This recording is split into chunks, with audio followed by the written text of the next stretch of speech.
13 phrases never to say to a guy. In this video, I'm gonna share the biggest and most common landmine phrases that you need to stay away from. It's Sabrina, your personal love advisor from A New Mode, the channel where we show you how love actually works. My style isn't usually to tell you guys what to say and what not to say. I prefer to address issues at the root and get to the heart of what's causing you to act a certain way and say certain things and how that's preventing you from getting what you want. But I thought this video would be fun to do, and we can also use these phrases to get a better understanding of male psychology and a better understanding of your headspace and what's causing you to say these things, even though you probably know that you shouldn't say them and that they're really off-putting to a guy. It will also give you a better understanding of what causes a man to lose interest. So I feel like this will be a really fun video, and it'll also give you a lot of insights into the male mind. So make sure you watch until the very end.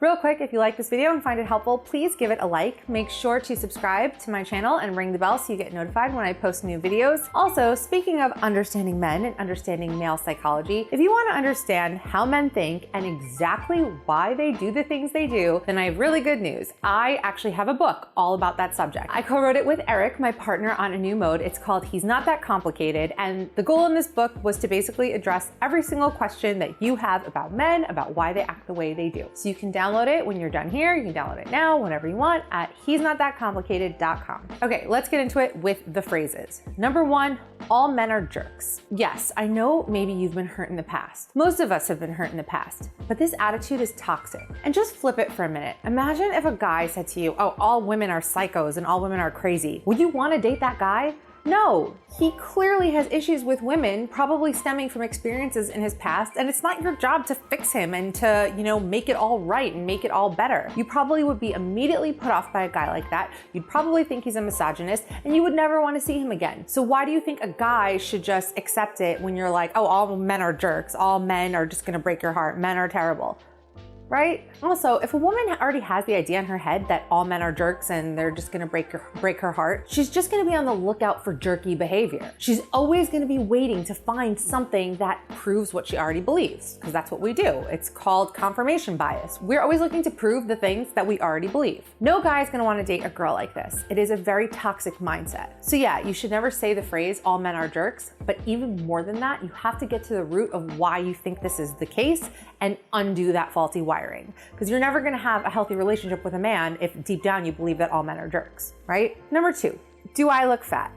Has any man ever answered yes to this question? Probably not. And if he did, he certainly felt the consequences for that, and I'm sure his woman never let him forget about it. But yet all women ask this question, myself included. I catch myself doing it. I mean, if you follow me on Instagram, you know this, but I am super pregnant right now. I guess you can't really tell in this video, even though I'm like the kind of person that's pregnant everywhere, not just my belly.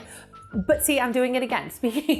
I'm doing it again. And I was just doing it the other day, like asking my husband, like, do I look fat or do I look pregnant? And I'm like, why am I doing this? This is just, it's not attractive. And also, what is he gonna say? Yeah, you look like a house? No, he's not gonna say that. So it's me, it's my problem. Even if you're not pregnant, I mean, women do this all the time. What's the point?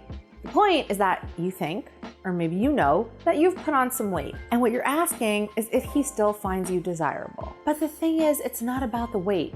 He most likely didn't even notice. There's nothing desirable about insecurity. And when you ask him that question, it reeks of insecurity. And if anything, he's just gonna get annoyed. He's not gonna answer you honestly. There's no point. So don't ask him. And don't ask your girlfriends either.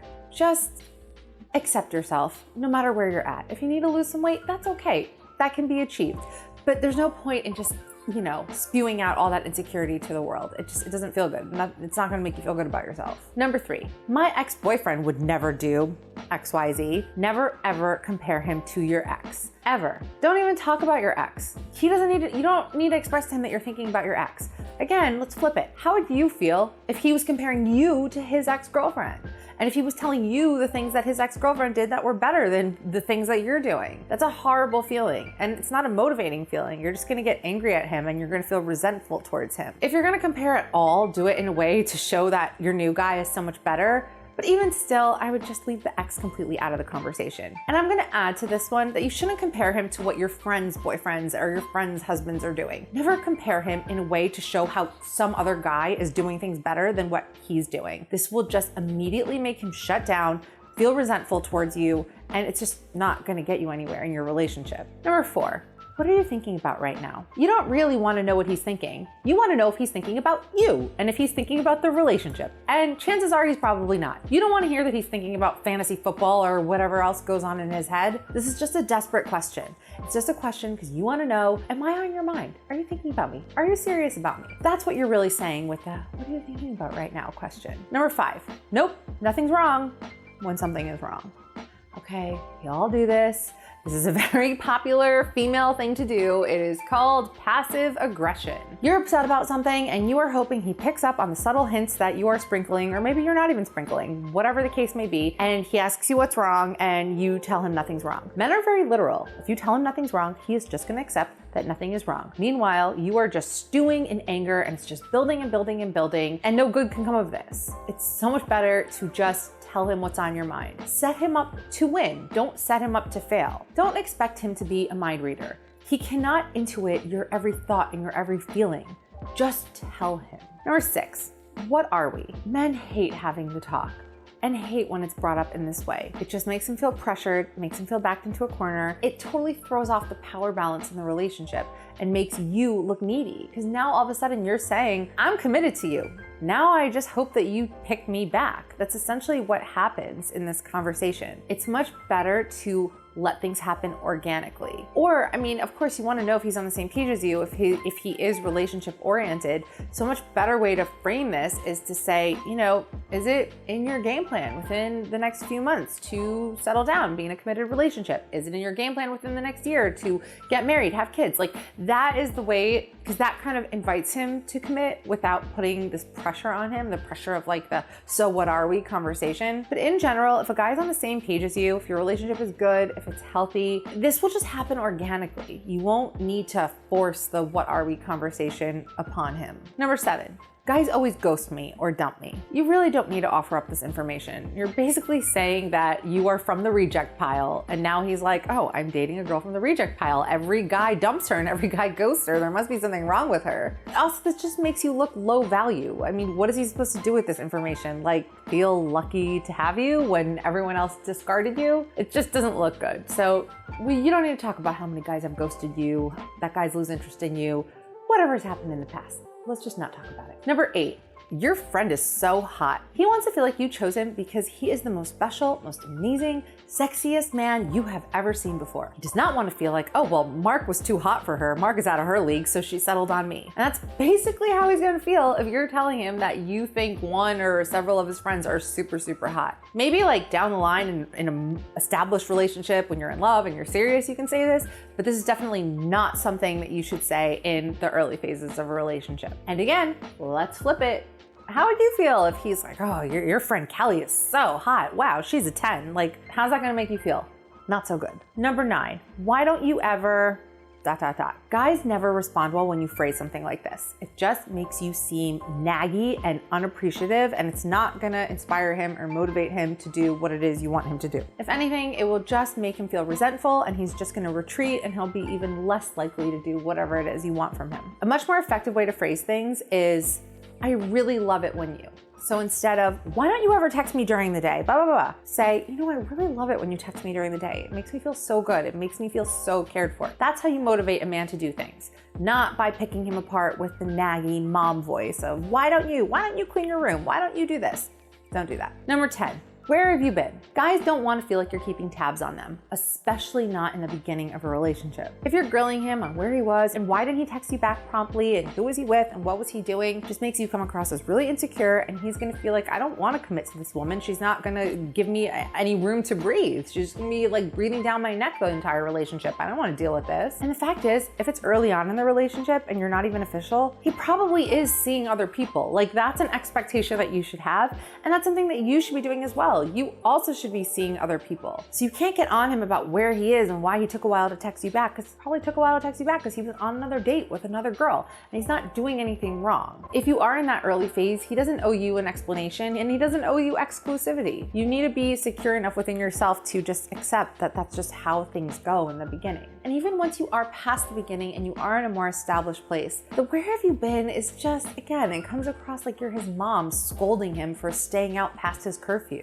I should add though that when a guy really likes you, he usually won't leave you hanging. He's not gonna wanna leave that empty space for you to have doubts. He'll be there. If it takes him a while to text you back, he'll give you a reason why. He won't be vague and he won't be shady about it. If a guy is acting this way, it's most likely because he's just not that serious about you. Number 11, we need to talk. Is there anything more chilling than that phrase? Like, when anybody says it, it could be your parent, it could be your friend. I mean, it's just a horrible phrase to hear. Like, instead of saying we need to talk, say what we need to talk about. So I'm not thinking of the worst case scenario for the entire day. Just say, we need to talk about what we're doing over the holidays. Like, we need to talk about searching for a new house or apartment. Well, we need to talk about this. Don't just leave the vague, we need to talk, because that just is gonna fill him with dread. He's gonna think he's in trouble. He's gonna think he's about to get yelled at. And it's just gonna stir up all kinds of terrible thoughts in his mind. And maybe that's kind of like what you want. Maybe you are a little upset with him about something and you want him to be panicking and, you know, feeling a little bit worried. That's just a terrible phrase. You hate it anytime somebody says that to you, I'm sure. So just don't use it. If you need to talk to him about something, just be specific about what it is you want to talk about. Number 12. So when am I gonna hear from you again? This just comes across as desperate and needy, almost like you're expecting not to hear from him. So you're like, am I gonna hear from you again? Am I? When? When are you gonna call me? It's much better to just assume that he likes you and assume that you are going to be hearing from him. Or I have a friend, I mean, I've never done this, but my friend used to do this all the time and it always worked for her. She would like give the guy very specific instructions. Like she would meet a new guy and she would be like, okay, so call me tomorrow night after 7, you know? This is much more confident because this comes across like, I know I'm gonna hear from you because you know, I'm a high value woman, why wouldn't you call me? And I'm just telling you the window of when I'm free. And this always worked for her. Like they always did end up calling in the timeline that she set. Number 13. Bringing up things he did in the past that you have already forgiven him for. Don't do this. Don't keep a tally of every mistake he's ever made. If you forgive him for something, then forgive him and move past it. You cannot bring up that thing anytime he does something again that makes you upset or makes you angry. It just comes across as really immature, it comes across as petty, and it's just not gonna take you anywhere in your relationship. It's not gonna bring you closer together. It's not gonna bring you resolution. It's just gonna make him really annoyed. What did you think of this list? Have you been guilty of using any of these phrases? I definitely have. Do you have any landmine phrases that I missed that you think I should have added to this list? Please let me know in the comment section. I love hearing from you guys. I reply to all of you. And if you want to know exactly what goes on in the male mind, why they do the things they do, why do they pull away? Why do they send mixed messages? Why do they suddenly lose interest? What makes a man commit? All of your questions, I put them all together in one book called He's Not That Complicated. You can download it at he'snotthatcomplicated.com. Follow me on Instagram @newmode, and I will see you in the next video.